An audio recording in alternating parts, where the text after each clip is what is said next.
Hello friends, வணக்கம். I am பிரித்யூ Setu. இது வரைக்கும் பிரித்யூ சேது சேனல் சப்ஸ்கிரைப் பண்ணலைன்னா தயவுசெய்து சப்ஸ்கிரைப் பண்ணுங்கள். இந்த வீடியோ பாருங்கள், பிடிச்சிருந்தானா லைக் பண்ணுங்கள், நண்பர்களுக்கும் உறவினருக்கும் ஷேர் பண்ணுங்கள்.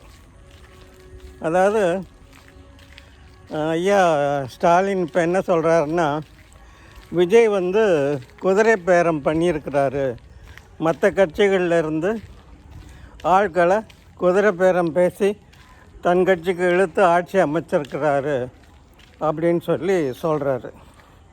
அதாவது ஆட்சி அமைக்கும்போது என்ன சொன்னார், நாங்கள் எந்த விதத்துலேயும் விஜய் ஆட்சி அமைக்கிறத பற்றியோ அல்லது அவங்க ஆட்சியவையோ நாங்கள் கவிழ்க்கிறதுக்கு முயற்சி செய்ய மாட்டோம் அப்படின்னு சொல்லியிருந்தார். அது காரணம் என்னென்னா, நாங்கள் ரொம்ப பெருந்தன்மையாக இருக்கிறோம் அப்படின்னு அர்த்தம். அதனால் என்ன சொன்னார், நாங்கள் ஆட்சிக்கு சப்போர்ட் பண்ணுறோம், என்கிட்ட எங்கள் கூட்டணியில் இருந்த ஆட்கள் எல்லாம் அவருக்கு சப்போர்ட் பண்ணுறதுக்கு நான் தடையாக இருக்க மாட்டேன் அப்படின்னு சொல்லி தான் மிகப்பெரிய ஒரு கர்ண பரம்பரைன்னு காட்டிக்கிட்டார். ஆனால் அதுக்கு முக்கிய காரணம் என்னென்னா, நம்ம ஆட்சியை கவுத்தோம்னா பிஜேபி ஆளுநர் ஆட்சியை கொண்டு வந்துடும் ஜனாதிபதி சட்டத்தின் மூலமாக. அப்போ ஆட்சி அது மறைமுகமாக பிஜேபி உள்ளே வர்றதுக்கான ஒரு வாய்ப்பாக அது அமைஞ்சு போகும். அப்படி அமைஞ்சால் அடுத்த எலெக்ஷனில் எப்படியும் பிஜேபி உள்ளே வந்துடும், நமக்கு கதி கலங்கிடும் அப்படிங்கிற ஒரு எண்ணம். அதனால் சப்போர்ட் பண்ணுற மாதிரி சொன்னார், நாங்கள் கவிழ்க்க மாட்டோம் அப்படின்னு சொல்லி சொன்னார். ஆனால் இப்போ ஒரு வாரம் ஆன உடனே அவர் என்ன நினச்சார்,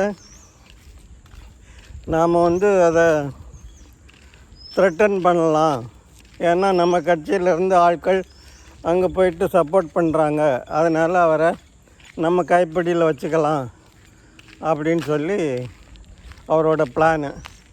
ஆனால் திடுதுப்புன்னு என்னாச்சு, அதிமுககாரங்க ஒரு 25 பேர் சப்போர்ட் பண்ண ஆரம்பிச்சிட்டாங்க.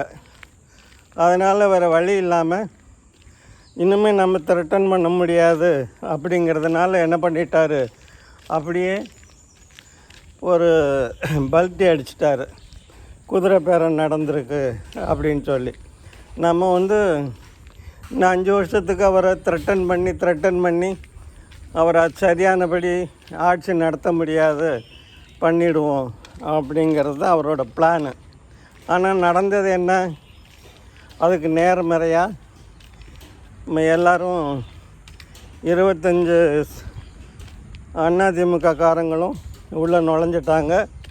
அவங்க சப்போர்ட் பண்ணுறேன்ன உடனே 244 பேரோட சப்போர்ட்டில் விஜய் ஆட்சி அமைச்சிட்டார். அதனால் இப்போது கதி கலங்கி போயிருக்கிறாரு. ஆனால் ஜாக்கிரதையாக தான் இருக்கணும், எந்த நேரம் எந்த வேலையை காட்டுவேன்னு சொல்லி ஸ்டாலின் கருவிக்கிட்டே தான் இருப்பார். ஏன்னா ருசி கண்ட பூனை, அதுவும் ரத்த ருசி கண்ட பூனை. அதனால் எந்த நேரமும் எந்த விதத்துலையாவது குடைச்சல் கொடுக்கறத தான் அவங்க விரும்புவாங்க. அவங்க ஆட்சி பண்ணணும், இல்லை ஒழிஞ்சு போகுதுன்னு அதிமுக ஆட்சி பண்ணணும். இதுதான் திராவிட மாடல்.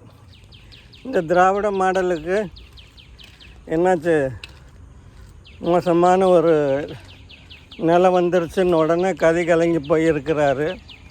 அதனால் இவர் சப்போர்ட் பண்ண தாங்கிட்ட கூட்டணியில் இருந்த ஆட்களை விஜய் ஆட்சி அமைக்கிறதுக்கு சப்போர்ட் பண்ணாருன்னு தயவுசெய்து நீங்கள் நினைக்காதீங்க.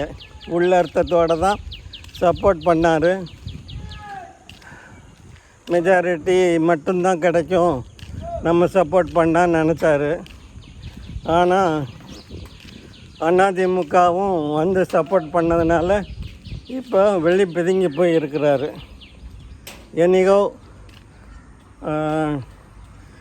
விஜயோட ஆட்சி ஓரளவுக்கு ஆரம்பம் நல்லா தான் இருக்குது, பொறுத்திருந்து பார்க்கலாம்.